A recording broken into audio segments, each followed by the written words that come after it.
जब तक रोए थे मेरा गर्भ गिर गया। अब परमात्मा तो मालिक है, और ये उस लड़की ही थी जो गर्भपात हुआ था, उसने गर्भपात कर दिया दाता ने। तेरी नालायकी देख कर किया था कि यार रोएगी लड़की ने देख कर, क्योंकि हमें ज्ञान तो है ही नहीं। और फिर लड़का देता, उसी आत्मा को लड़का बना कर देता। अब रोले अपने कर्म। अब हमारा स्वभाव कैसा हो गया, ऊंट जैसा। ऊंट पे समान धरे ना उसने लाद है, और जब भी नौकरा रहा, जब भी रोया करे बहुत बूढ़ा कर दिया मेरे साथ में। और जब उसने उतारे, जब समान ने तारा करे ना ऊंट पर, जब भी वो नौकरा करा उसने कहीं भी बूढ़ा करा मेरी गेल्या, अभी बुरा कर रहा है मेरा। हम हो गए ऊंट के से स्वभाव के। अब परमात्मा हमें सुख दे जब भी रोआ, और दुख में तो रोना है, रोना वो तो स्वाभाविक है। तो उसकी सास ने यह बात समझ में आ गई थी, गुरु जी के वचन का मैं तब उल्लंघन करूँ नहीं। और इस लड़की ने पूरी कर, वो उसकी सास यानी उसका ससुर ठीक सी पोस्ट पर नौकरी करता था। उसकी सास ने कहा कि इस लड़की का सारा खर्चा मैं दूंगी, तो निश्चिंत रहे, और इसने ब्याह बीगी और सारा खर्चा हम देंगे, तो बकवास नहीं करेगी, इसका हम गर्भपात नहीं करेंगे। वो लड़की होगी दूसरी, और जब भगवान के हाथ में, वो तो उसके बच्चे हैं, उसकी ये मिट्टी उसी की बनाई हुई है। अब लड़का देते तो उसको वो संस्कार टाले था लड़की वाला, लेकर के मांग लिया रो रो के, और फिर रो रही है। फिर अगले बार उसको लड़का दिया। आज भी वो लड़की और उसकी सास सत्संग में आते हैं।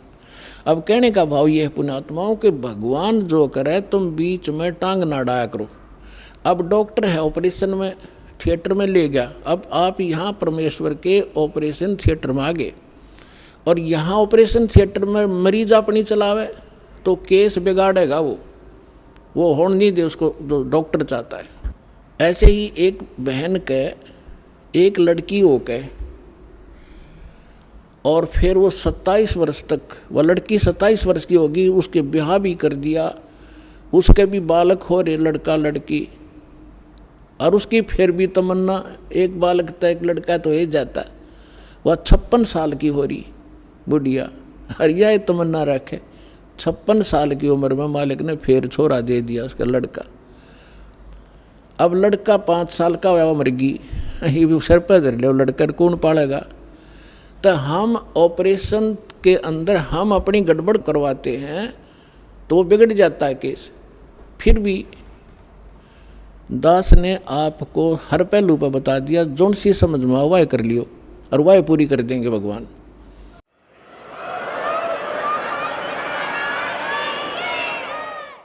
अब हम आते हैं उस प्रसंग पे। अब जैसे आपने कल इंटरव्यू सुना था एक भगत का, 14 वर्ष हो गए थे उनके ब्याह में, कोई बालक नहीं था, और सारी पूजाएं करते थे। अब फिर परमात्मा की शरण ली तो 2 लड़की हुई, नो ऑब्जेक्शन, उन्होंने कोई परवाह नहीं की, बस लड़की हो चाहे लड़का, ज्ञान समझ में आ गया, भगवान जो दे उससे हर स्वीकार, और तीसरा फिर लड़का भी दे दिया। तो विश्वास रखो इस भगवान पर, जो करे परमात्मा जो करेगा वो गलत नहीं कर सकता। हम जीव हैं, गलत खुद करवा लेते। अब हम आते उस प्रसंग पे जहाँ आज दास आपको सुनाना चाहता है। अब नीरू नीमा के घर पे पहले दिन, जिस दिन भगवान मिले उससे पहली रात्रि में पहले दिन, कोई रिश्तेदार औरत आ गई, और उसने तो वही जिक्र करना, हे बेटी बालक को नहीं हुए, भगवान रुस गया तेरा ते, समाज में के मुँह दिखावेगी, सुबह सुबह कितने निकलने जोगी भी कोई ना। अब वो नीमा के इसे इंजेक्शन लागी, वह बुढ़िया वादा चलेगी, सारी रात रोई करवट बदल बदल के, हे भगवान एक बालक हो जा, हे भगवान एक बच्चा मिल जा, मेरा भी संसार में साझा हो जाता। तो सुबह उठ कर स्नान का समय हो गया, नीरू ने कहा कि चलते हैं स्नान करने। वह रास्ते में भी रोती हुई आ रही थी कि हे भगवान शिव जी, बेसिक वो मुसलमान बन गए थे लेकिन आस्था उनकी अपने भगवान शिव में ही थी।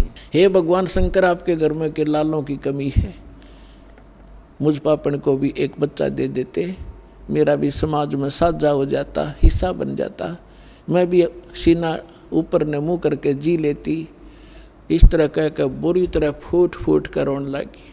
अब नीरू कहने लगा, भगतनी अगर यदि हमारे भाग्य में होते, आज 60 साल की उम्र होली हमारी, तो दे ही देते परमात्मा। और अपनी आंखें खराब मत करे, कोई बुढ़ापे का सहारा नहीं, आंखें रो रो कर तू ख़त्म कर लेगी, अंधी हो जाएगी, ना रोए, शांति दी। यानी ये चर्चा करते करते वो लहर तारा तालाब पर पहुंच गए। पहले नीमा स्नान करने लगी। ब्रह्म मुहूर्त था, 1.5 घंटा सूर्य उदय होने से पहले अंधेरा अच्छा रहता है और सुबह की रोशनी एकदम ही होती दिखाई दिया करे। अब नीमा स्नान करके बाहर आई और नीरू स्नान करने के लिए सरोवर में प्रवेश कर गया। अब नीमा जिस कपड़े को लपेट कर नहाई थी उसको धोने के लिए पुनः किनारे पर गई तालाब के। तब तक रोशनी सी हो गई थी, दूर तक का थोड़ा थोड़ा दिखाई देने लग गया था। अब नीमा ने क्या देखा कि एक कमल के फूल के ऊपर कोई वस्तु हिल रही है, जैसे परमात्मा पैर हिला रहे थे कमल के फूल पर विराजमान होकर के नवजात शिशु के रूप में। तो उधर से नीमा ने देखा कि ये क्या चीज़ हल रही है। उसने सोचा कोई सर्प ना हो और मेरे पति ने डस ले, और ध्यान से देखा तो क्या देखा, कमल के फूल पर एक बालक विराजमान है। अब नीमा ने अपने पति से कहा, वो तो मलमल कर नहा रहा था, इतने पानी में बढ़ के ऐसे गोते मार रहा था कभी हाथों से। तो उसने कहा कि देखियो जी, कमल के फूल पर बच्चा है, छोटा सा बालक है, बच्चा है, छोटा सा बच्चा है। अब नीरू ने कहा कि तू मेंटल होगी, तेने अब जल में भी बालक दिखाई देने लगे, नीमा कुछ संतोष कर, मत पागल होए। तो उसने कहा कि देख सचमुच ये बालक, देखो बालक देखिए रहा।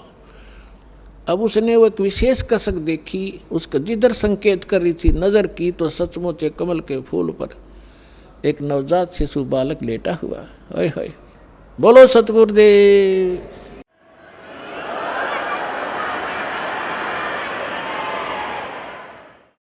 अब नीरू ने देखा सचमुच बालक, एकदम आओ देखा ना ताओ देखा, कमल के फूल समेत तोड़ कर उठा लिया, गोदी में अपनी पत्नी को थमा दिया। बंदी छोड़ कबीर साहेब की जय हो।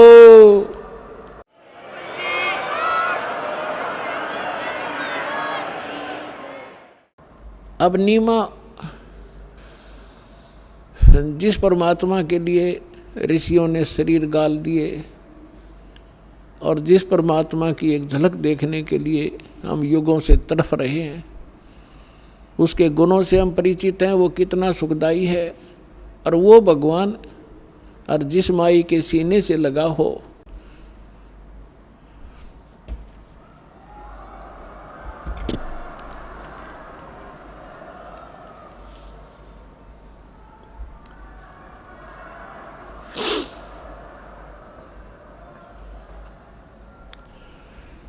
उसको कितना आनंद आ रहा होगा, कितनी खुशकिस्मत है वो माई। अब उधर से नीमा अपने भगवान शंकर का 100 शुक्र मना रही है। अपने आत्माओं, गरीबदास जी कहते हैं कि हम जो समर्थ है, जो हमारी पल पल पर रक्षा करता है, हमें सर्व सुख दे रहा है, जो सब कुछ करने वाला, उसका तो हमें जिक्र भी नहीं, हमें अन्य को क्रेडिट देते रहते हैं, उसने ये कर दिया, फलाने ने ऐसे कर दिया। अब जैसे ये दास पहले भगवान विष्णु का पुजारी था, कृष्ण जी का, हनुमान जी का, और शंकर भगवान की भी सामान्य पूजा समांतर करते रहते थे। और घर में जो सुख होते थे, सारे ही सुख जो संसार में होते हैं वो सारे ही थे, हो रहे थे। जैसे पढ़ा, जेई की नौकरी मिल गई, विवाह हुआ, 2 लड़के 2 लड़की होगी, सारे सुख होंगे, नौकरी मिल गई। तो इस तरह ये सुख जो हो रहे थे, हमने क्या करते, भगवान विष्णु ने, भगवान कृष्ण जी ने, हनुमान जी ने और बाबा श्याम जी ने, इनको क्रेडिट दिया करते कि इनने ये सुख दे दिया। अब ये तो ये सुख दे ही नहीं सकते, भी इनके इतिहास से पता चला। ये तो हमारा संस्कार ही, हमारा प्रारब्ध ही, हमारी किस्मत ही फल फूल रही थी और दे रहा था, क्योंकि शास्त्र अनुकूल किए हुई शुभ साधनाएं थी, वही उन्हीं से संस्कार बनते हैं। तो यहाँ परमात्मा गोदी में और शंकर भगवान को क्रेडिट दे रही, उसके गुण गावे। अब यहाँ गरीबदास जी कहते हैं जगत का पेखना पेख्या धनी का नाम न लेखा। एक दूसरे ने उसने न्यू कर दिया, फलाने ने न्यू कर दिया, और जो कर रहा है कहते उसका जिक्र भी नहीं। जगत का पेखना पेख्या धनी का नाम ना लेखा। अब उधर से क्या हुआ कि नीरू भी स्नान करके बाहर आ गया, और वह उस पर पाक है परमात्मा, क्योंकि अपनात्मा बर्फ का स्वभाव है, एसी का स्वभाव है, वो वातानुकूल ही बना देगा जिससे वो शरीर बिल्कुल अच्छा महसूस करता है। तो परमात्मा का स्वभाव है जो उसके सीने के लगे हुए थे, कभी बच्चे की तरह सीने से लगा रही थी, कभी प्यार कर रही थी, मुँह चूमे थी उसका, और सौ शुक्र मनावे थी। तो उसने कितनी खुशी हो रही थी, एकदम अट्रैक्ट होगी वह। नीरू आया बाहर तो उसने विचार लगाया कि पहले तो मुसलमान बना दिए, हिंदुओं से हमारा कोई लिंक नहीं, मुसलमानों से इतना मित्रता नहीं। अगर इस लड़के को बच्चे को लेकर हम घर जाएंगे तो गांव के नगर के लोग हमारे जूते मारेंगे और पूछेंगे किसके लाए उठा कर तुम बेईमानो, और बताओ उसको वापस दे के आएंगे। यदि हम कहेंगे लहर तारा तालाब में और कमल के फूल पर पाया, किससे का नहीं जच्चा कि कमल पर फूल पर बालक क्यों कर रुक जा। सारी अनहोनी उसने सारा प्लस माइनस कर दिया, और लड़का भी खोस लेंगे, छीन लेंगे, पीटे भी गिर, घर से गांव से भी निकाल लेंगे, कई सजा मिलेंगी कठिए। तो उसने अपनी पत्नी से इसी दृष्टिकोण को समझा करके कहा कि इस बच्चे ने यही रख दे, हमारी ईसा में खैर है। लेकिन नीमा ने फाइनल फैसला कर दिया कि मैं मर सकती हूँ, ना जाने इस बालक ने मेरे ऊपर के जादू कर दिया, मैं इससे एक पल भी दूर नहीं हो सकती, मेरे प्राण जा सकते हैं, मैं देश नगर भी छोड़ दूँगी इस बच्चे के साथ, मैं छोड़ूंगी नहीं। अब नीरू ने सोचा या तान दी होगी बच्चा पाके, समाज देखती नहीं, कल ने क्या हो जाएगा भविष्य में उसका विचार रहा नहीं, कहाँ इस लड़के ने पालेंगे जब घर से बेघर हो जाएंगे। तो उसने पहले अपने पूरे जीवन में अपनी पत्नी की तरफ थप्पड़ मारने के लिए हाथ किया था कि मैंने तेरे को घना लड़ा दिया, तेरा संतान नहीं थी, मैं तेरी सारी बात मानता रहा कि कहीं इसको दुख ना हो, भाई बच्चा होता तो आज पिता को कह के कुछ और मेरी सुविधा करवा देता, इसलिए मैं तेरे को तेरी सारी बात मानता रहा, आज तो अनाड़ी होगी है, एक भी नहीं मानती मेरी, रख दे इस बालक ने यहीं पर, ना तेरा थप्पड़ मारूंगा। जो ही उसने हाथ उठाया, नवजात शिशु रूप में परमात्मा बोले नीरू मुझे घर ले चलो, तुम पर कोई आपत्ति नहीं आएगी। अब उसने सोचा, छोटा सा बालक बोला, उसने सोचा कोई भूत है, क्या प्रेत है, या कोई देवता फरिश्ता इसमें बोल रहा है, डर गया, चुपचाप आगे आगे चल पड़ा, बच्चा घर में आ गया। अपनात्मा जब 25 दिन का हो गया, लेकिन ना दूध पीवे, ना कोई अन्न खावे, ना कोई फल फूल चूसे, और स्वस्थ ऐसा जैसे किलो दूध रोज पीता हो बालक। अब उस चिंता बन गई, निम्मा रोए रोए 2-3 दिन से लगातार रो रही थी और कह रही थी कि हे भगवान, हे शंकर भगवान, या तो ये देना नहीं था, हे भगवान अब देकर ले रहे हो, इससे बुरा और क्या होगा हमारे साथ। ठीक है, आपके सामने हमारी कोई पार नहीं बसावेगी, लेकिन ये लड़का मर गया तो आपकी दासी जिंदी नहीं पावेगी, साथ मरूंगी इसका। ये फाइनल फैसला कर लिया। अब परमात्मा अंतर्यामी है, जान गया बुढ़िया मरेगी, मैं तो मरूँ को ना, पर यह जरूर मर लेगी चिंता चिंता में, कबीर साहब ने सोची। तब परमात्मा ने शिव जी को प्रेरणा करी शिव मंडल में, उसके लोक में, और एकदम उसको महसूस हुआ कि तुझे याद करके कौन रो रहा है। एक साधु रूप बना के शिव भगवान आ उतरे वहाँ पे शिव मंडल पे, और कहा माई क्यों रो रही है। नीमा ने कहा बाबा जी मेरे दुख में आप भी रो पड़ोगे, ना पूछो मेरे दुख ने, मुझे तड़फन जो अपने मेरे भगवान ने दिया मेरे को दुखियो।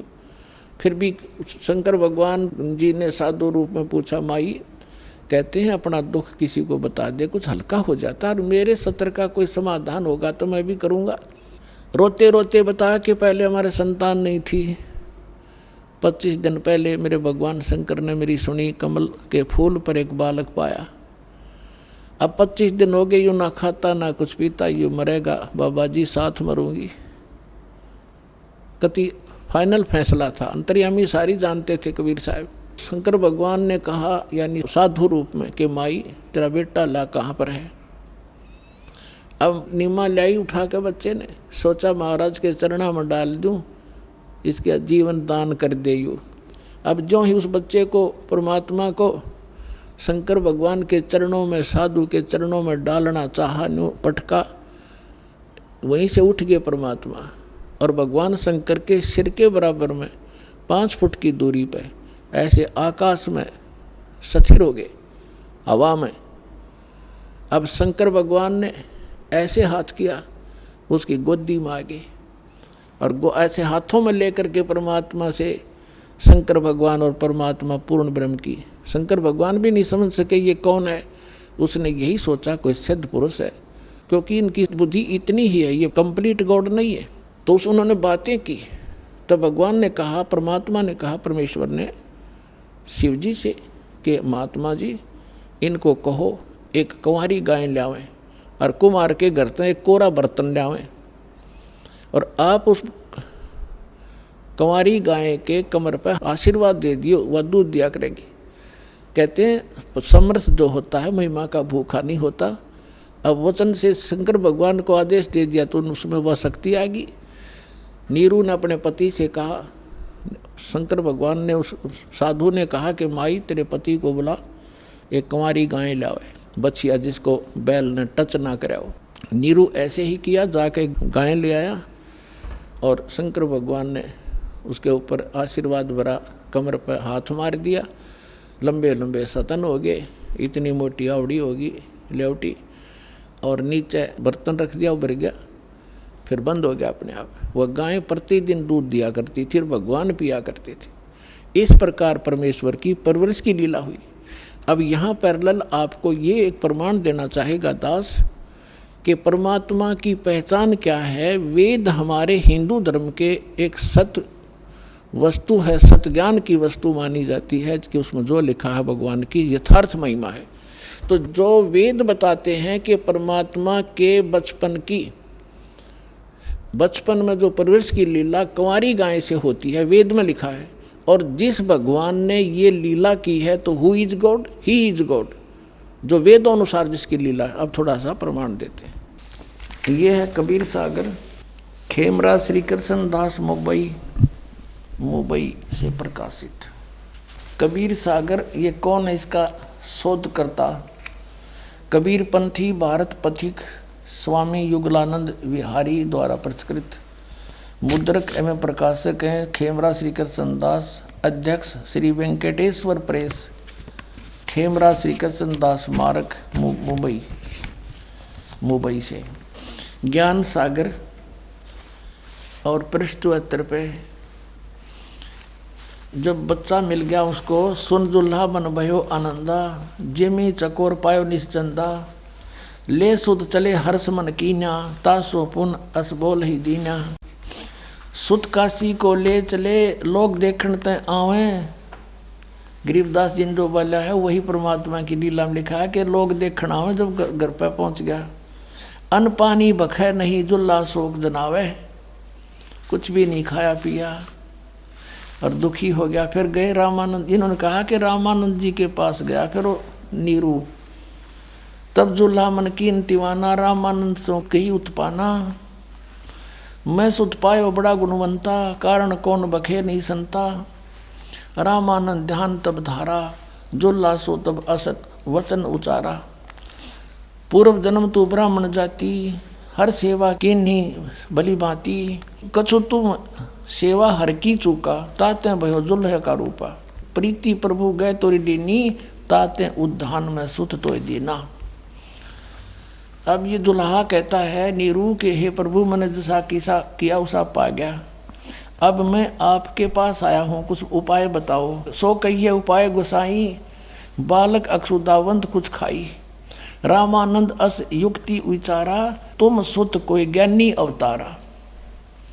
अब जिसी बुद्धि थी रामानंद की, कहे तेरा पुत्र जो है कोई बड़ा विद्वान पुरुष है, और बछिया जाही बैल नहीं लागा, और सोले ठाड़ करते ही आगा।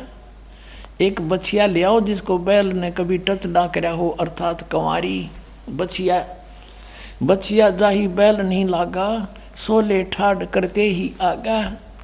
दूध चलते ही थनते दूध दरो छिपाई, अक्षुदावंत जब होवे ताको देखवाई। जो ला एक बछिया ले आवा, और चलो दूत कोई मरम न पावा। चलो दूत जो ला हरसाना, राग छिपाया कहो नहीं जाना। अब यहाँ देखो, दूध तब पीवत नाम कबीरा, और खेलत संत संग मत धीरा। अब यहाँ हम इतना ही लेंगे। अब इन्होंने कहा है कि चला दूत कोई मरम नहीं पावा। दूत कौन था? वो गरीबदास साहिब ने इसका अच्छा वर्णन दिया है। शिव उतरे शिव मंडल ते, अवगत बदन विदोगे। मैं के बदन कमल खुशी हुए, लिया ईस को गोदे। अब पहले आपको थोड़ा सी सुनाते हैं। दूध न पीवे न अनभक, गरीबदास जी की वाणी है। दूध न पीवे न अनभक, नहीं पलने झोलनते। अदर अमान ध्यान में जो कमल कला फूलनते। कबीर परमात्मा कुछ खा पी नहीं रहे थे, और जैसे कमल का फूल, एक कमल के फूल में एक ऐसा गुण होता है,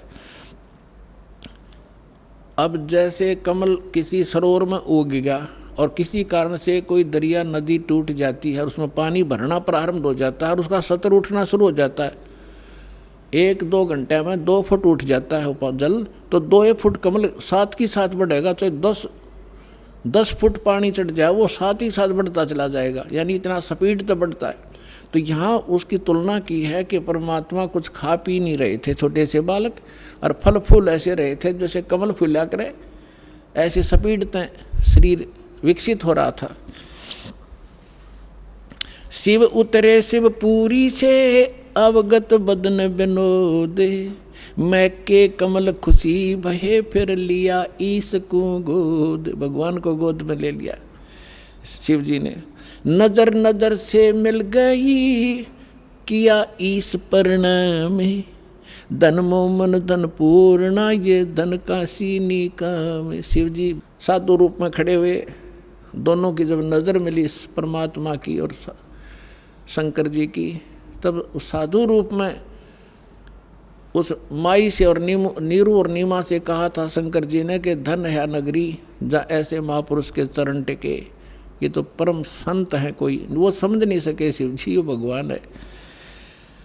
7 बार चर्चा करी, बोले बालक बहने। दोनों की 7 बार चर्चा हुई। 25 दिन का बालक और बोला और आपस में बतलावे शंकर जी से। 7 बार चर्चा करी, बोले बालक बहने। शिव को कर्मस्तक धरा, ल्या मोमन एक धैन। मोमिन हे मुसलमान, सिर पर हाथ धर दिया शंकर भगवान ने उस नीरू के, और जा एक देनू लिया, गाय लिया कंवारी।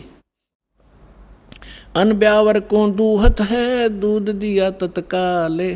पीवे बालक ब्रह्म गति, ता शिव भय दयाले।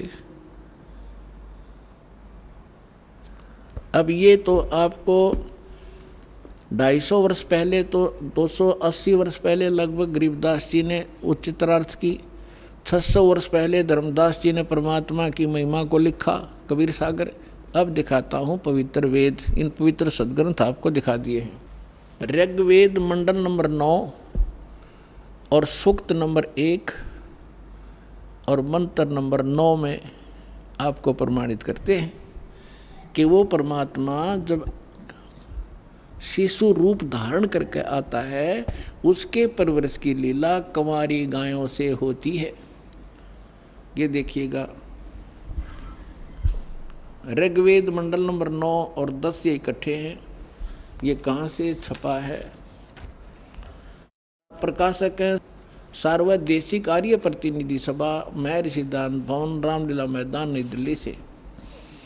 और कौन इसके भाष्य करने वाले, अनुवाद करने वाले, और कहाँ से छपी है। मुद्रक है Prince offset printer 1510 Pataudi house, Daryaganj, नई दिल्ली। ये देखिएगा, ऋग्वेद मंडल नंबर 9 और सूक्त नंबर 1 है ये, और इसका मंत्र नंबर ये 9 है।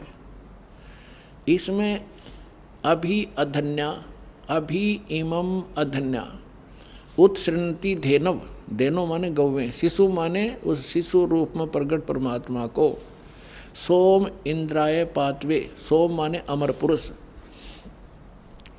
अब इसमें क्या अनुवाद किया है कि उस सोम माने अमर पुरुष, यहाँ सोम माने इन्होंने, आप पे देखो ये ऋग्वेद मंडल नंबर 9 का सूक्त 1 का मंत्र 1 है, इसमें सोम शब्द है। सोम माने सोम स्वभाव परमात्मन, सोम माने परमात्मा, इन्हीं के शब्दों में। अब यहाँ लेते फिर आते हैं।